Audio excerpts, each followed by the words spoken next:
All right, let's talk about something that, one way or another, touches every single one of us: debt. But we're not talking about your credit card bill, no. We're talking about a historic, planet-sized mountain of debt that's now threatening the entire global economy. I mean, just look at that number, $315 trillion. It's a number so big, it's kind of hard to even wrap your head around, right? This figure, coming from the Institute of International Finance, isn't just a random statistic. It's a sign of a massive shift in how the world's financial system works. And let that really sink in for a moment. We're talking more debt than after the World Wars, more than after the 2008 financial crash. Seriously, this is completely uncharted territory. It's a situation that's been building up for years, and now, the very conditions that allowed it to happen are changing, and changing fast. Which, of course, leads us to the two giant questions we're going to dig into today.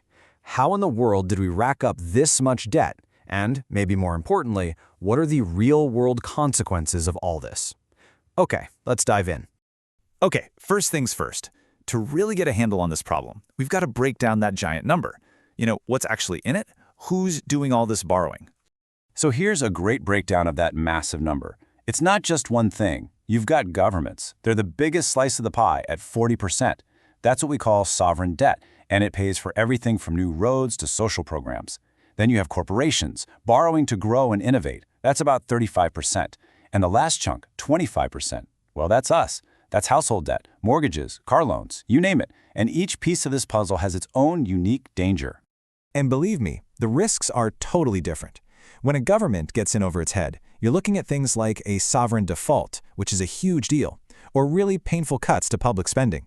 But when private debt goes bad, debt held by companies and regular people, that can trigger a banking crisis or a credit crunch, which is basically when all the financial taps get turned off.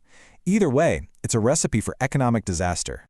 So, the big question is, how did this happen? I mean, a debt pile this big doesn't just appear overnight. It was really a series of major global events over the last decade and a half that paved the way for this borrowing binge. Yeah, this timeline really lays out the perfect storm that got us here. It all started after the 2008 crisis.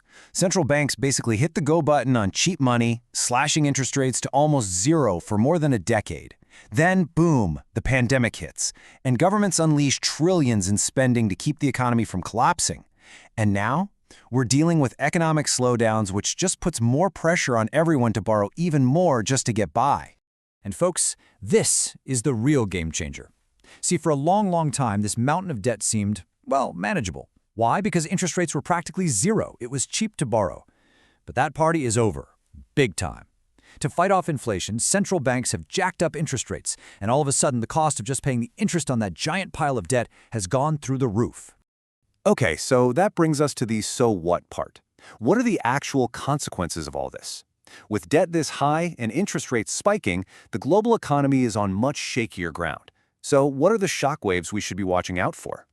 But before we get into the specific threats, we have to talk about one really important idea: systemic risk.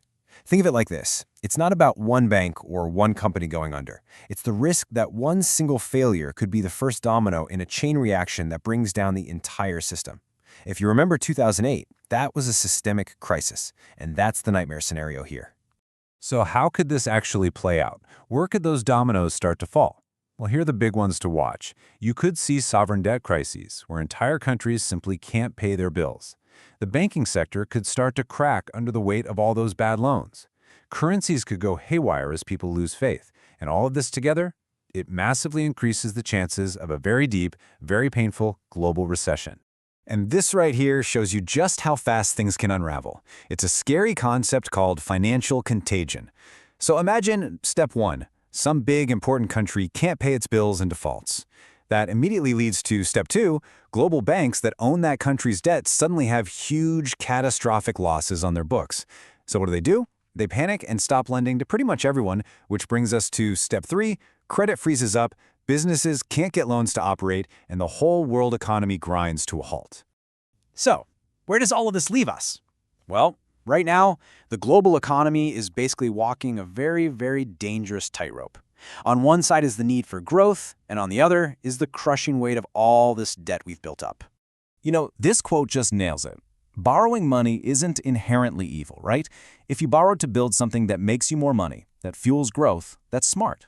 The problem, the real problem, is when your debt starts growing way faster than your ability to pay it back. That's when the risks start to pile up, and that's exactly where we find ourselves today. And that's the core of the dilemma right here. The whole world is stuck trying to pay off these enormous debts, but the economy is slowing down, and the interest rates are sky high. There are no easy outs here. Every possible solution has its own set of painful consequences. And that leaves us with the big, unsettling question we started with. Can the world's leaders and central bankers somehow navigate this mess and guide us back to safety? Can we find our balance on this tightrope, or is some kind of massive, painful global reckoning just inevitable? I guess the next few years are going to give us the answer.